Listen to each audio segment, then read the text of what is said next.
Tyali, and I sell solar in a bottle, solar electricity in a bottle. This is what it looks like. It looks like a milk bottle. You put it in your cigarette charger, whether you're charging your phone or you are lighting up your light, your house. Now this product costs about 150 rands. That would be plus minus like say 20 pounds. Okay. For here, and then you take it home, you charge your lights, you charge your phones, you can listen to your music at the same time, and when the battery goes down, you bring it back to our kiosk where we can charge it for you, because we run a charging station. That's the idea of the business, of what Solar Teta is all about. So we bottle the electricity. And how did this business start?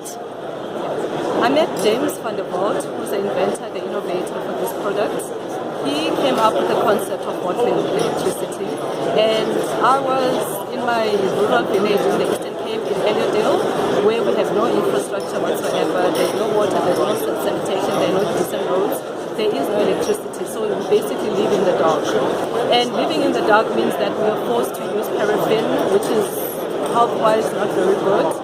We're forced to use candles, and if you forget to switch to blow them out, they can be very disastrous. They can burn down your house. And so now, when I met James, I wanted to partner with him to bring clean, safe, and secure electricity into our rural. And how many of these have you sold so far? We've sold about 130 of the bottles. And that's in about a year you've been doing this? We've been doing this for a year, and they sold within a couple of weeks, because our community population is plus minus like 5,500.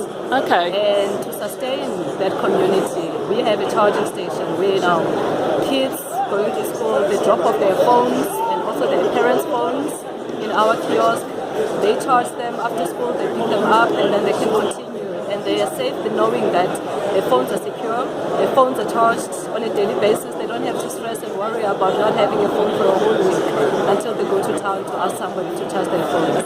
And what's next for the business? Do you want to expand and sell to other communities? We have already expanded our charging business. We now do have an internet cafe. We also do have a restaurant that is solar powered. And we are thinking of expanding it by maybe having a media solar tutor, like a media center where we can have for young children a library, and intermediate children, the young adults, and the people who are in the village who don't have any background in education. And they can teach people like yourselves in Britain how to speak Xhosa via the internet. So we want to expand, so we're doing that active research at the moment. And what about moving into other villages or communities? Do you think you'd like to scale up? Financing at the moment has been a challenge for us. We are not getting enough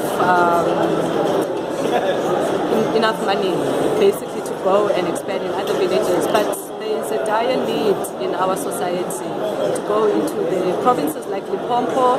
There are about 4 million people alone in South Africa that live without electricity, so there's a huge demand, let alone in Africa. We still live in darkness. There must be other companies that are selling similar products. You must have competition. Yes, Is that part of the difficulty attracting finance? No, not at all. Our solution is very different to what everybody else is offering. Of course, at the end of the day, we are all offering energy, and we're all talking about electrifying rural areas, going into off-grid, whether it is solar installation on rooftops or whether you're bottling your electricity.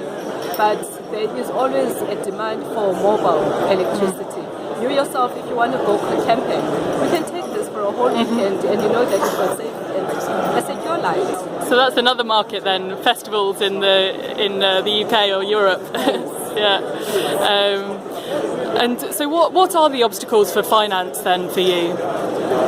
Government is giving us a lot of support, but government doesn't have hard cash. So we need support from government to help us with the networking, giving us access to the institutions that can help us, like your NPOs, your NGOs, like corporate companies. We need to form partnerships with private and public sector to get the financing.